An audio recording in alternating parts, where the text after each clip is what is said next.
Shall we play a game? We got one person online. The workload is enough for like 10 users. I think we got a hacker. Shall we play a game? Good morning. It is June the 6th. It is 08:18, and this is your morning brief. So, around the world, not a great deal's changed since yesterday, but one thing I did pick up on was this critical flaw found in IPTV software for online streaming services. Apparently, it's like a third-party piece of software, but it allows, it's got SQL injection. It's got a lot of flaws, put it this way. And some of them allow bypass authentication or extract subscribers' database, including their financial details. That kind of begs, again, the question of what's in scope, what's out of scope on pen testing.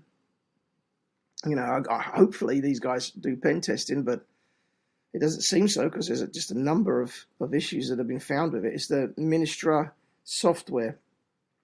So it was developed by a Ukrainian company, Informir, and the software has been found to have a number of vulnerabilities into it. I'm sure they'll fix it. But again, it's that case of, hey, we gained access via the coffee pot type thing. Understand where any weakness is. It's important. To me it'd be an IP address. So it'd be part of scope, maybe a web application test against it or something along those lines. But if it was exposed externally, it'd be a bit of an issue. Or if your service or it's a cloud-based service, it's an issue.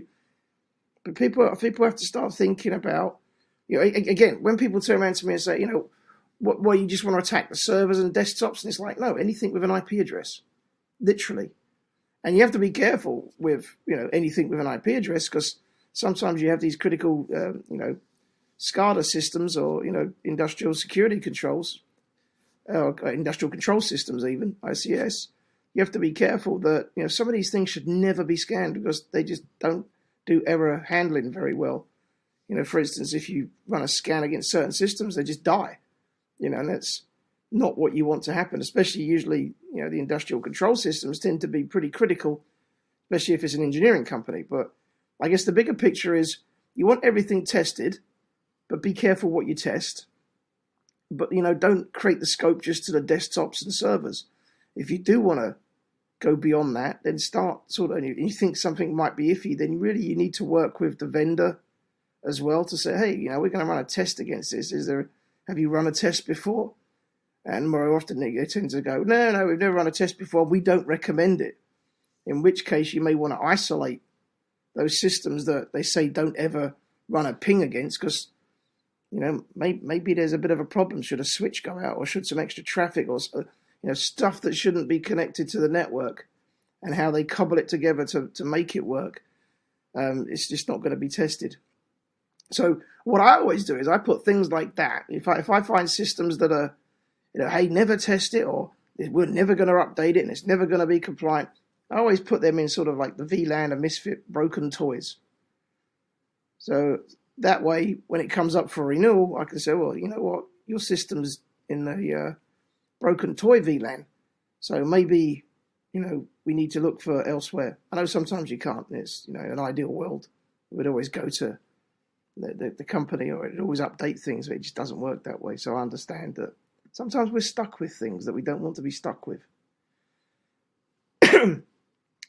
So that's kind of like the interesting part where we started, every now and then you'll see these stories about Internet of Things. And the other interesting story I saw was some people saying about, hey, we should pay ransoms or consider paying ransoms. I'm torn on two things on that one. I always believe you should never pay a ransom because you're just going to encourage that kind of activity again.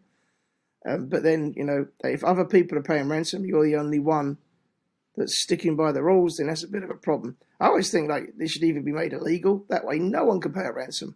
And if it's made illegal, then they should know that companies are not allowed to pay a ransom. That way, maybe that would stop it. I don't know. Maybe it wouldn't stop it at all. Maybe it'd just be backhanded or doing other things. But it would be interesting, wouldn't it, if the government just made it so it was illegal to pay a ransom, in which case you could turn around to these other companies and say, I'm sorry, we can't do it. In effect, what you would create is a denial of service. So maybe, you know, at the same time, these companies would probably say, hey, if we can't pay a ransom, you better go after these guys then. Maybe that's a better way of doing it. I don't know. I'm all open to questions, that's for sure. But it is 0823, and that was your morning brief. Shall we play a game? We got one person online. The workload is enough for like 10 users. I think we got a hacker.